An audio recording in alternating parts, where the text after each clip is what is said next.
Historia de la filosofía, volumen 1, sección 108, parte tercera, filosofía escolástica, capítulo 11, la filosofía hebrea.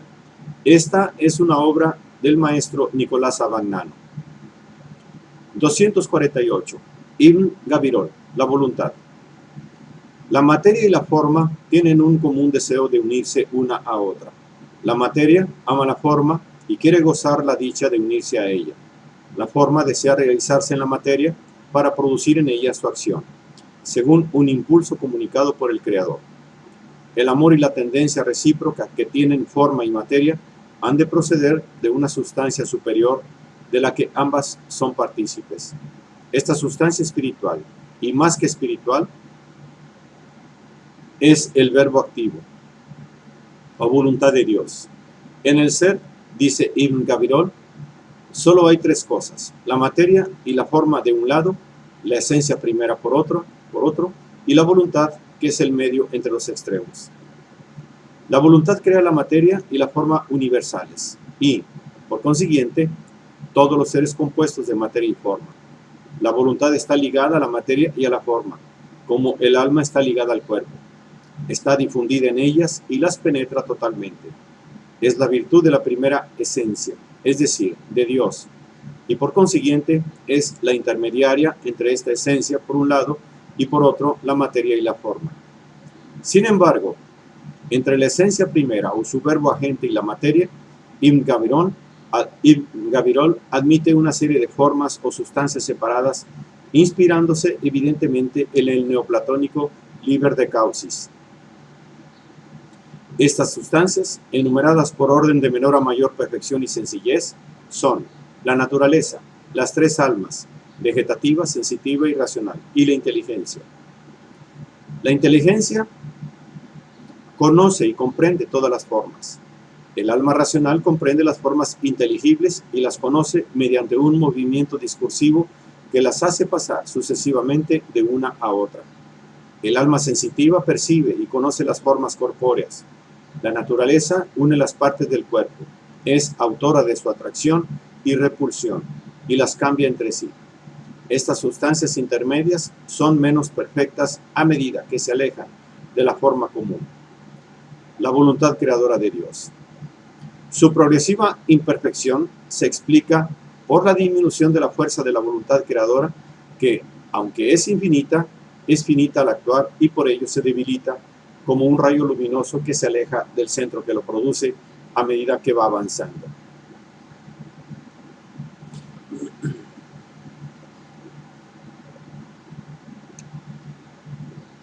En conjunto, la filosofía de Ibn Gabirol tiene una tal fuerza y originalidad que explican su influencia en los siglos sucesivos. La parte que más importancia ha tenido es la afirmación de la materia universal. Esta afirmación, que fue combatida por Santo Tomás, será utilizada por Giordano Bruno como base de su panteísmo. 249. La reacción contra la filosofía. La reacción de la ortodoxia judaica contra la filosofía está representada por algunos autores de escaso relieve especulativo. A fines del siglo XI, Baya ibn Padua, en su obra Deberes de los Corazones, considera superior la moral práctica a la especulación y representa en la tradición judaica lo que Algazel representa en la musulmana. Hacia 1140, el poeta Yehuda a Leví, en su libro Usari, se vale de un hecho histórico, la conversión al judaísmo del rey de los Hazares, para hacer una apología del judaísmo y condenar la investigación filosófica. Abraham ibn Daud de Toledo escribió en 1161 en árabe el libro La fe sublime para demostrar el acuerdo de la teología hebrea con la filosofía de Aristóteles. Pero este intento tuvo poco éxito. El único que entre los hebreos concede gran importancia a la especulación filosófica es Maimónides. 250. Maimónides, la teología. Moshe ibn Maimón, llamado Maimónides, nació en Córdoba el 30 de marzo del año 1135.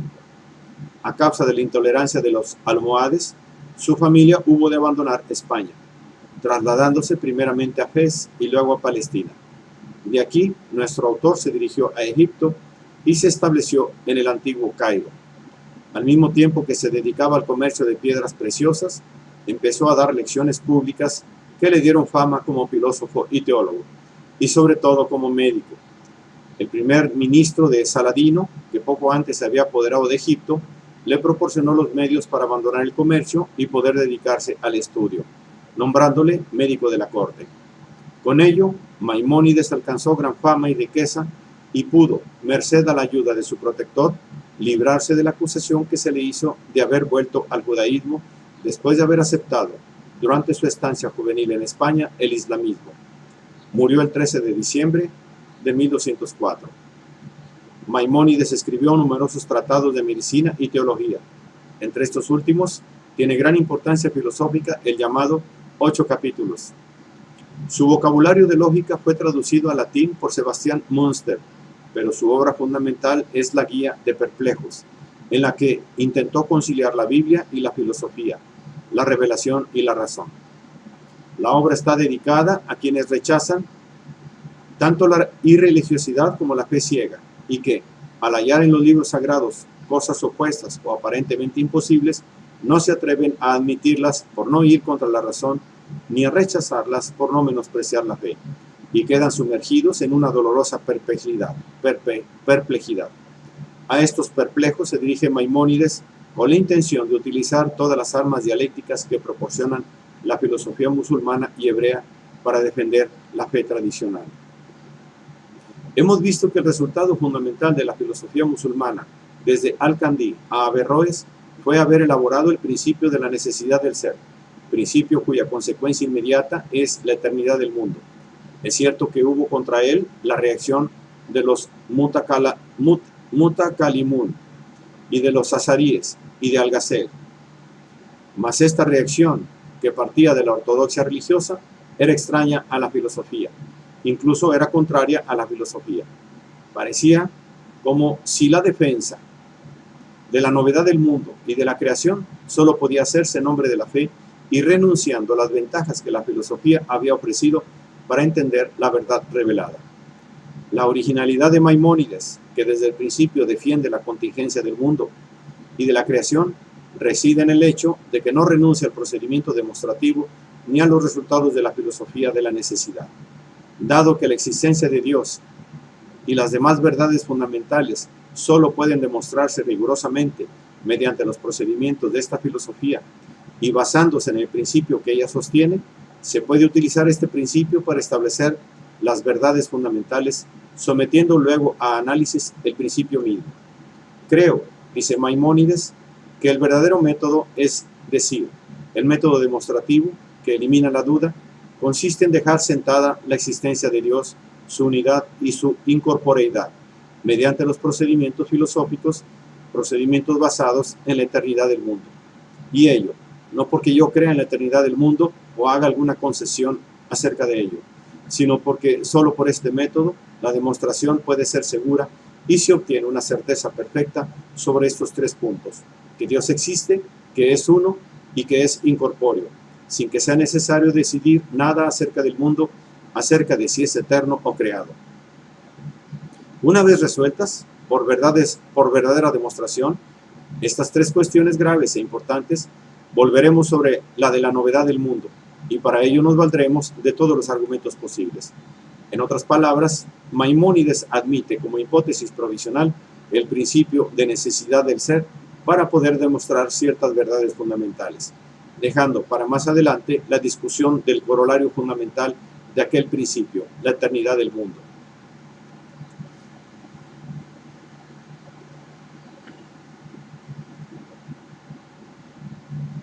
Partiendo de esta base, Maimónides va a demostrar la existencia de Dios y sus atributos fundamentales, unidad e incorporeidad, y sus demostraciones siguen muy de cerca las de Avicena.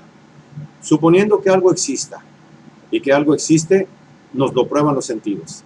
Necesariamente ha de existir un ser necesario, ya que lo que existe, aunque solo como posible, Es necesario con relación a su causa, y esta causa es precisamente el ser necesario.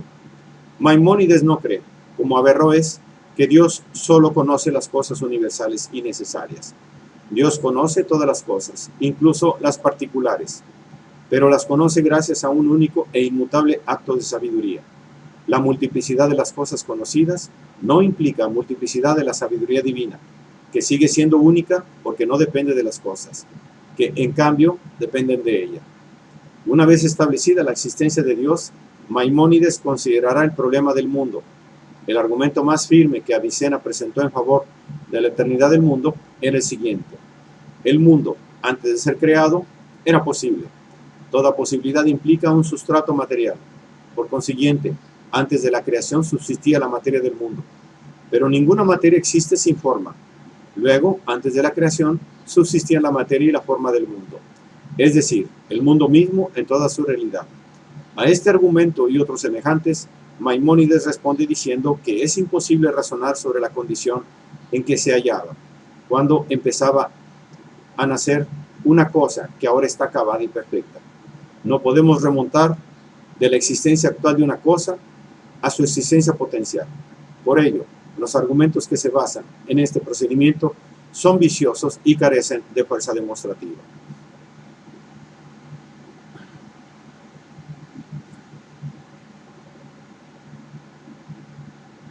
Pero, aunque la tesis de la eternidad del mundo no puede demostrarse, la tesis opuesta de la creación es al menos posible.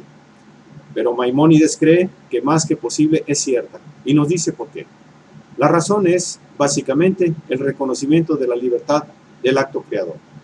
Libertad que rompe la necesidad absoluta del mundo, del que derivaría su eternidad.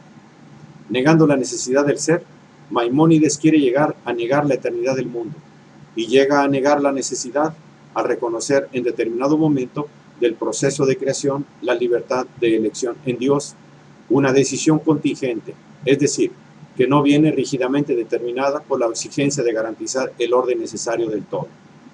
De algún modo, el mundo habría podido ser diferente de lo que es. Si por tanto es lo que es, ello se debe a una libre elección de Dios, que excluye la necesidad absoluta y por tanto su eternidad. Si debajo de la esfera celeste hay tantas cosas diferentes, a pesar de que la materia es una sola, puedes decir que esa disparidad es debida a la influencia de las esferas celestes y a las diferentes posiciones que la materia adopta frente a ellas, como nos ha enseñado Aristóteles. Pero la diversidad que hay entre las esferas mismas, ¿quién sino Dios ha podido determinarla? Si alguien dijera que es causada por los intelectos separados, nada explicaría con ello. Los intelectos no son cuerpos que puedan adoptar una posición respecto de la esfera. ¿Por qué el deseo que atrae a cada esfera hacia su inteligencia separada debería llevar una esfera hacia el este y otra hacia el oeste? ¿Y por qué, además, una esfera sería más rápida que la otra? Según Maimónides, la única respuesta a esta pregunta es la contingencia del mundo. Dios ha determinado cómo ha querido la dirección y la rapidez del movimiento de cada esfera, pero ignoramos cómo, en su prudencia, lo ha llevado a cabo. De este modo, partiendo de la hipótesis de la eternidad para ascender hasta Dios con una demostración necesaria, Maimónides ha llegado a negar la propia hipótesis y a inutilizar en el terreno filosófico la necesidad del mundo, que era el resultado fundamental de la especulación árabe de su época.